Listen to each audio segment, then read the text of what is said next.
The document waited for him, printed, flagged, labeled urgent. Jake Holloway knew better than to pretend it was harmless. Paper had ruined better men than him. The meeting invite came at 9:02 a.m. Subject: role alignment and compliance. Location: conference room B. Time: 9:30 a.m. By the time Jake sat down, the room already felt staged. Vanessa at the head, two legal reps he'd never seen before, a folder placed directly in front of him. Vanessa didn't smile this time. "This is standard," she said, "just formalizing responsibilities tied to your new role."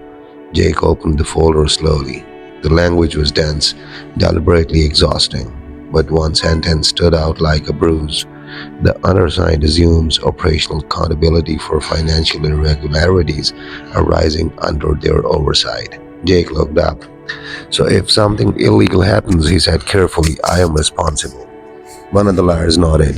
"In simplified terms, yes." Vanessa leaned in. "This is how leadership works, Jake." Jake closed the folder. "I need time to review this." The temperature in the room dropped. Vanessa's voice hardened. "Leadership also knows when to move forward." They gave him until end of day. No extensions, no revisions, just a pen, waiting. Back at his desk, Jake noticed the shift. Slack messages stopped. Eye contact vanished. His badge access lagged by half a second at every door. They weren't hiding anymore. They were isolating him. Marcus passed by once, barely slowing. "Don't sign," he muttered. "Once you do, you're already convicted." Jake's phone buzzed again. His mom this time. "Sweetheart, your brother said you got promoted. I'm proud of you." Jake swallowed. "Thanks, Mom." He stared at the contract again. The lie was elegant. "Sign and nothing changes. Don't sign and everything does." At noon, Jake's access was downgraded. At 1, ratio 15 payroll emailed him. "Discrepancy detected. Your salary will be reviewed." At 2:40, IT remotely logged his workstation. Vanessa walked past without stopping. "You should really think about your future," she said casually. Jake realized something chilling. They weren't threatening him. They were documenting him. Every reaction, every delay, every refusal, building a story. At 4:10 p.m., Marcus texted one word: "Stairs." They met between floors, phones off. "This isn't just Atlas," Marcus said quietly. "There's skimming across 3 companies, same shell vendors, same playbook." "Who's running it?" Jake asked. Marcus exhaled. "Board level, lawyers, politicians, the kind of people you never testify." Jake felt his stomach drop. "So what happens to me?" Marcus didn't answer immediately. "Then you become the explanation." At 5:58 p.m., Vanessa emailed again. Subject: final reminder. Jake looked around the office. Only executives remained. He picked up the pen. His hand hovered over the page. Then he slid the folder back into the envelope and stood up. Security met him at the elevator. Not aggressive, professional. "Mr. Holloway, your employment has been pending review." Suspended, not fired. That mattered. Suspension meant uncertainty. It meant the story could still be written. As he exited the building, his phone buzzed one last time. Unknown number. Text: "You should have signed." Jake didn't reply. He turned off his phone. At home, Jake finally opened the flash drive. Added files, screenshots, logs, timestamps. He recorded a video. Not emotional, not angry, just factual. "If something happens to me," he said calmly, "these files explain why."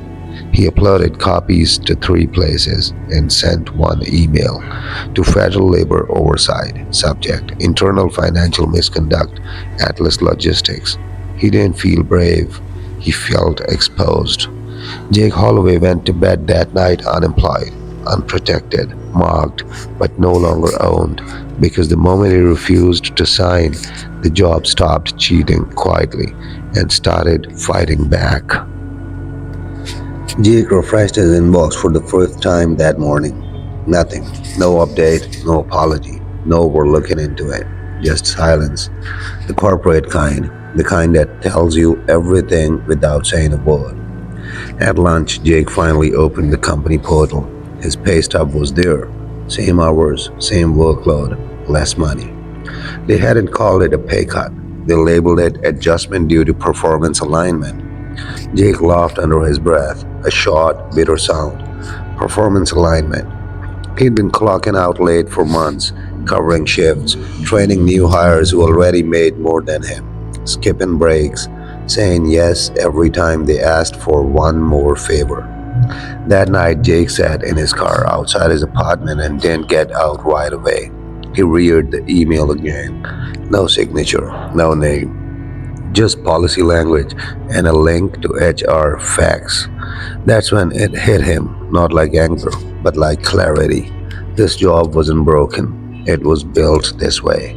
And Jake wasn't the only one getting screwed, he just happened to notice. Jake didn't confront anyone the next day. That was the first mistake most people made, reacting too fast. Instead, he watched. He watched how supervisors suddenly avoided eye contact when payroll came up. He watched how overtime requests were approved verbally but never confirmed in writing. He watched how HR meetings were always scheduled on Fridays, right before people clocked out. That's why the pattern began to surface, not chaos, design, the small lies. It wasn't a big scandal, it was a thousand small ones. Minutes shaved from time cards, bonuses recalculated after targets were hit, sick days reclassified as unpaid leave due to documentation gaps. Every individual case looked minor. Together, they formed a machine. Jake started tracking his own hours privately. Then, out of curiosity, he tracked the hours of two co-workers who trusted him. By the end of the week, the numbers didn't match payroll, not by accident, by strategy. The whispers. He tested the waters carefully. Hey, did you last check it look off to you? Most people shrugged, probably taxes. Payroll's always weird, not worth the headache. Fear had trained them well, but one woman, Linda, mid 40s, single mom, 10 years at the company, didn't shrug. She leaned closer and lowered her voice. They do it every quarter, she said. Always right before reviews. Jake's stomach tightened.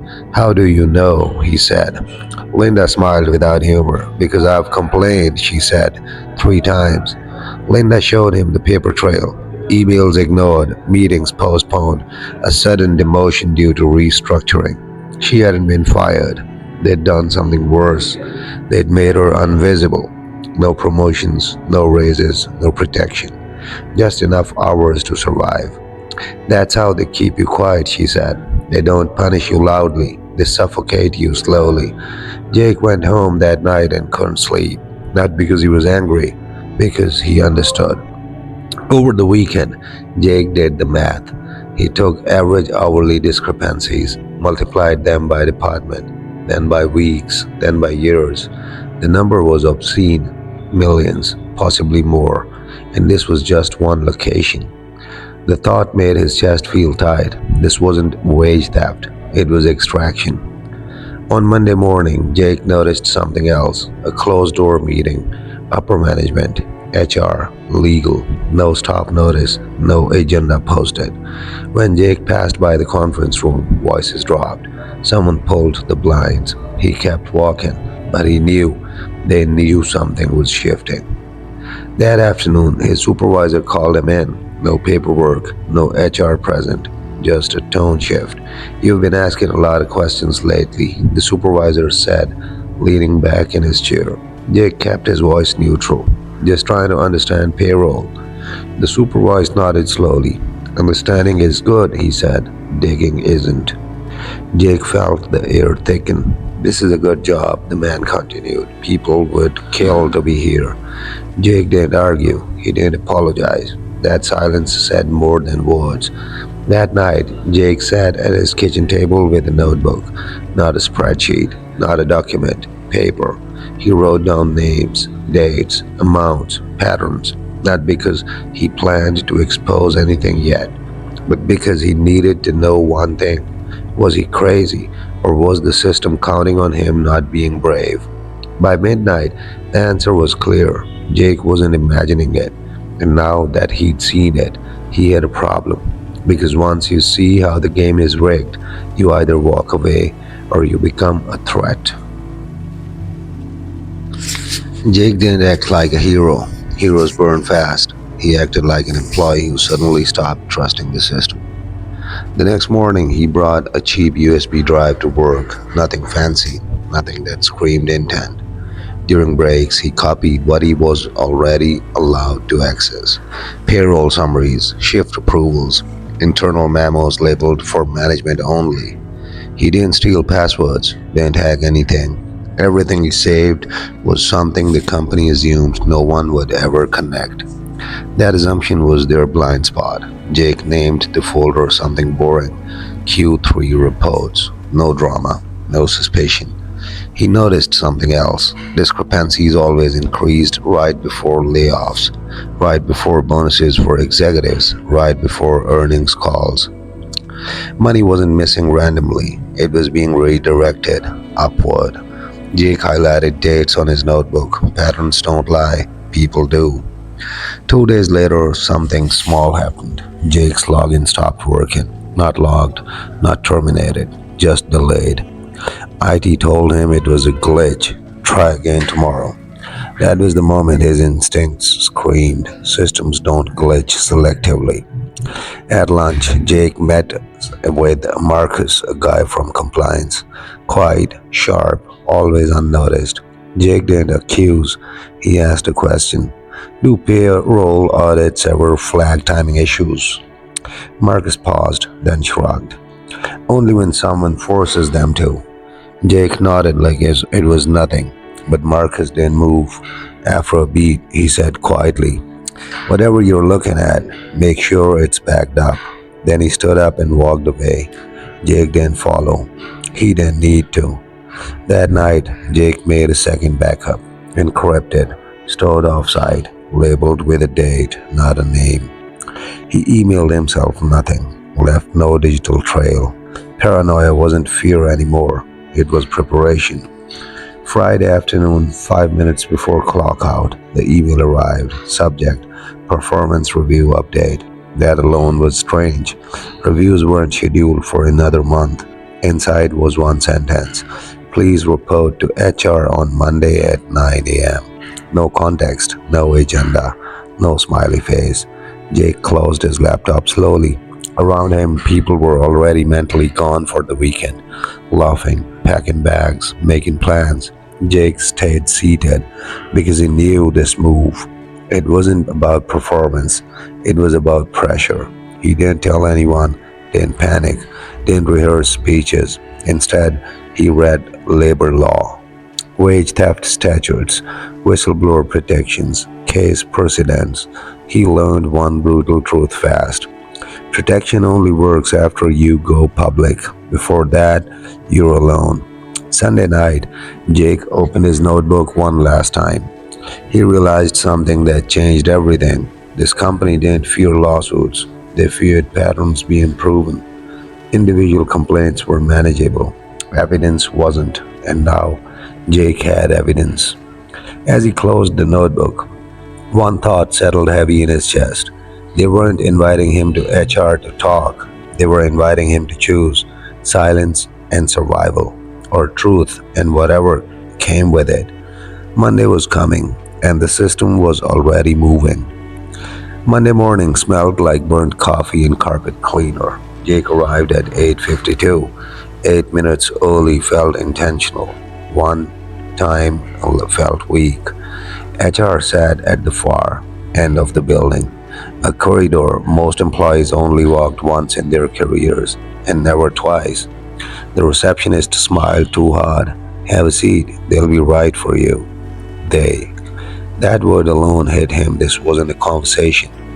The conference room was small, no windows, no clock, a long table that made distance feel official. 3 chairs on one side, one on the other. Jake took the solo seat. He noticed the details, because details matter when people are about to lie. A legal pad already placed in front of him, a pen he didn't bring, a glass of water no one offered. Then the door opened. Linda from HR, calm, polished, unreadable. Brad from operations, smile that never reached his eyes, and someone Jake hadn't seen before. Older, gray suit, hands folded like prayer. Legal. Jake didn't greet them. He waited. Linda started. Jake, thank you for coming in. This isn't disciplinary. That sentence has only ever meant one thing in corporate America. It absolutely is. Brad leaned forward. We've noticed some irregular behavior in your workflow. Jake raised an eyebrow slightly, such as Brad slid a paper across the table. Printed screenshots, file access logs, timestamps, folders opened outside Jake's core responsibilities. Jake didn't touch the paper. He already knew what was on it. Legal cleared his throat. We're concerned about company data integrity. There it was. Not what Jake assessed, but why. Jake spoke evenly. I access what my role requires. Linda smiled gently, and sometimes more. Jake met her eyes. According to who? A pause. Just a half second too long. That pause cost them more than they realized. Brad changed tone. Jake, you've been a solid employee. No one's questioning that. Classic softening move. Then the real line. But we are restructuring. And during transitions, misunderstandings can happen. Jake leaned back. So this is about layoffs. Linda shook her head quickly. No, no, not at all. Another lie. The best lies are rushed. Legal finally spoke directly to Jake. We want to protect you. That word again, protect. He slid the document forward. A severance package, 3 months' pay, extended health coverage, a confidentiality clause thicker than the rest of the pages combined. Jake skimmed. The number wasn't insulting, it was tempting. That's how they get people. Jake didn't react, didn't negotiate, didn't ask questions. He simply said, what happens if I don't sign? The room shifted. Brad's jaw tightened. Linda adjusted her chair. Legal folded his hands tighter. Linda answered carefully. Then we proceed with a formal review. Jake nodded slowly. And my job? Brad answered this time. Would likely become unsustainable. There it was. Jake closed the folder gently. He looked at all three of them and said something they didn't expect. I'd like a copy of this. Legal smiled thinly. Of course. And Jake added, I want all future communication in writing. Silence. That sentence changes rooms. Linda forced a smile. That won't be necessary. Jake stood. It will be. As Jake reached the door, Brad spoke fast. Jake, let's not make this bigger than it needs to be. Jake turned. This time his voice carried weight. You already did. He walked out. No shouting, no threats, just clarity. By noon, his access was limited. By 3 p.m., coworkers stopped making eye contact. By 5 p.m., an internal email announced departmental adjustments. Jake packed his bag slowly. He wasn't fired, not yet, but he had crossed an invisible line. In his car, Jake sat without starting the engine, hands on the wheel, heart steady. He understood now. They weren't trying to remove him. They were trying to isolate him, because isolated people don't get believed. That night, Jake opened his second backup, then the first, then a third copy he hadn't told anyone about. He didn't upload anything, didn't send anything. He just prepared. Because the next move won't be theirs, it would be his. And once he made it, there was no severance package big enough to buy silence.